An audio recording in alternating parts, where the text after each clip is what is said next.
Hello, neighbor. It's Marcus Styles. I'm back here for another Haven interview. For those who don't know, Haven is a virtual neighborhood for creators, businesses, and nonprofits to be able to connect with the people, partner, and resources they need to thrive. And today I'm here with Ana Mazig. Hi, Marcus. How are you doing today?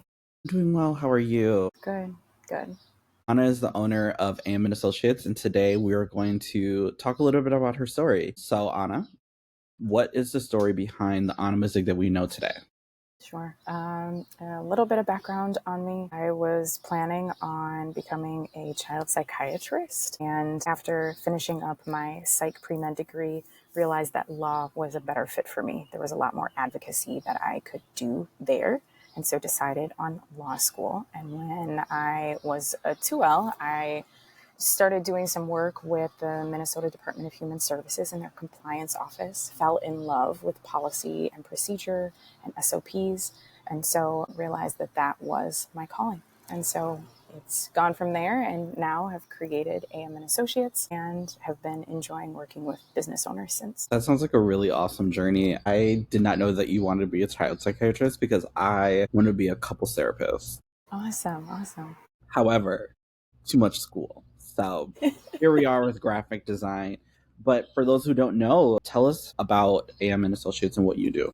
Sure. So the bulk of my work focuses on operations and compliance. Operations, you can think of being the back office organization for businesses, agencies, entities, etc. It's all the work that you're doing in the background to get everything clean and crisp and flowing smoothly for your business. And then the other piece that we do is compliance work as well, which is often making sure your T's are crossed and your I's are dotted, that you're operating with appropriate licenses, that you have all of the permits that you need, so on and so forth. That is exactly what you do. And what I have to say is, anyone who's watching, like, the things that she does to help your business, like, are so helpful. They're so real, and they're exactly what a business owner needs when they're like too in like the weeds. She really like helps you sort, understand, and like figure all of that stuff out. There are a lot of like law or operational professionals out there, right? So then what makes you stand out? I'd say the biggest thing is really helping business owners understand the why behind policies, procedures, and processes. It's more than we can put some efficiencies in place for your business. It's really about saying, hey, you may not be thinking about this, but you should be planning for your ability to exit the business at some time or to let it run on its own so that it doesn't require you to be there doing the work 24/7. That being said, making sure that people understand that and grasp that and what that looks like in real time for them is where a lot of the sauce lies. That's really great. For those of us who may not have worked with you, what is something that we may not realize until we work with you? Yeah. Where it is that you can increase efficiencies in your business.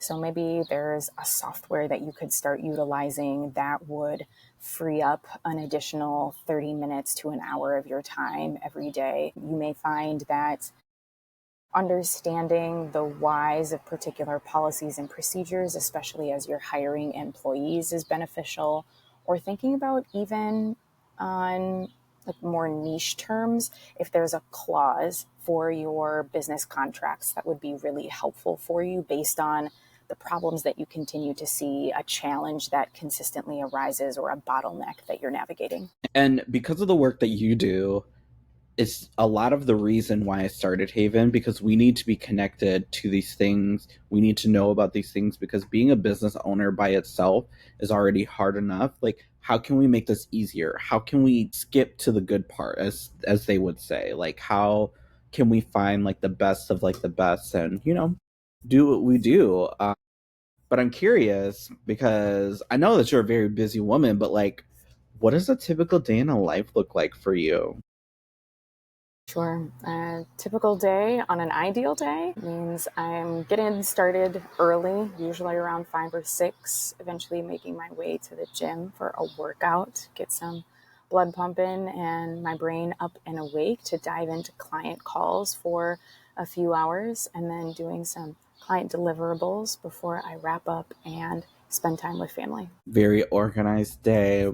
I love going to the gym at 5 a.m. So I'm with you on that one. It just is so nice to start your day in a room full of people who are just minding their business, and you can kind of zone out and just kind of like do your thing, you know.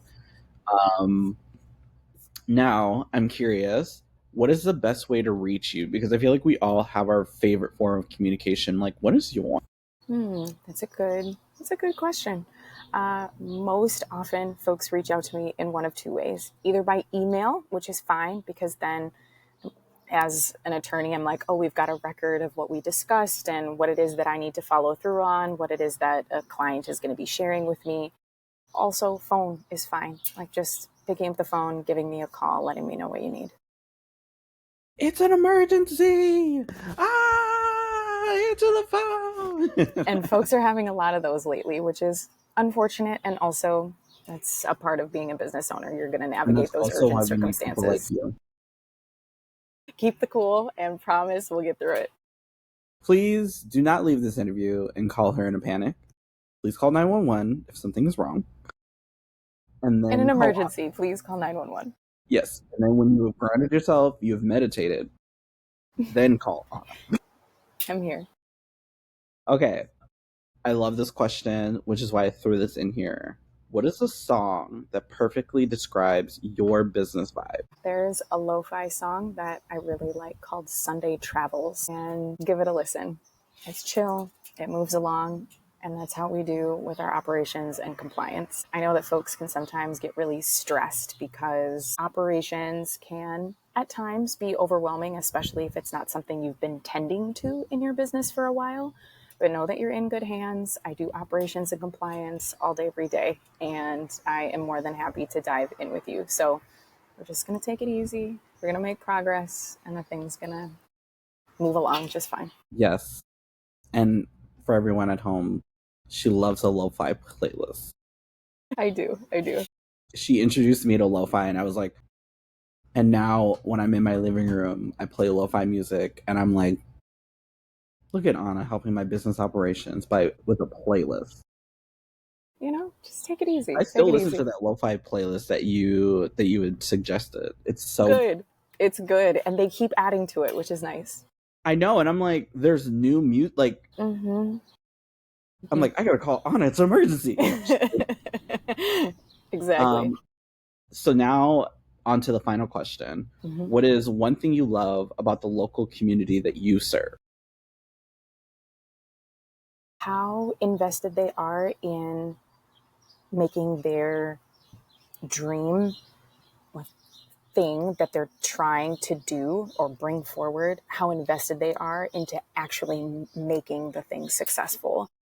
I know that, again, sometimes thinking about operations and compliance, it can be overwhelming. And when you've got stats like 55% of small businesses fail in the first 3 years, you worry about whether or not you can get the thing profitable. If you've got businesses failing in the first 3 to 5 years, and typically your business isn't making a profit, statistically speaking, in the first 3 years, then you think to yourself, well, I really only have this small window to like make a profit and feel like the thing is successful before I feel like I need to close my doors. And just know that that's part of the process. And when you focus on getting those operations up and running and they're running smoothly, it gets you to that profit point faster and also allows for you to spend more of your time doing the thing that you love, which at the end of the day is the reason why we do it in the first place. You're right. It is so amazing to see people in doing their thing, doing what makes them happy, and like more than just like what makes them happy, but pushing through and trying to problem solve and trying to like make this happen. That actually gives me more of a reason why I want to keep Heyven around for some time because like you're right. It's really nice to be able to not only yourself work on something, but then to watch someone else work on it, watch them build it, how passionate they are, and how hard that they work to get that award, to get that client. You gave me some meaning today. Thank you so much. This was great. Of course, of course. Glad to be here with you today, Marcus. And I'm so glad that you accepted the invite. All right, folks. or I should say neighbors. Make sure you say hey to Anna, and I'm here to say bye, neighbor.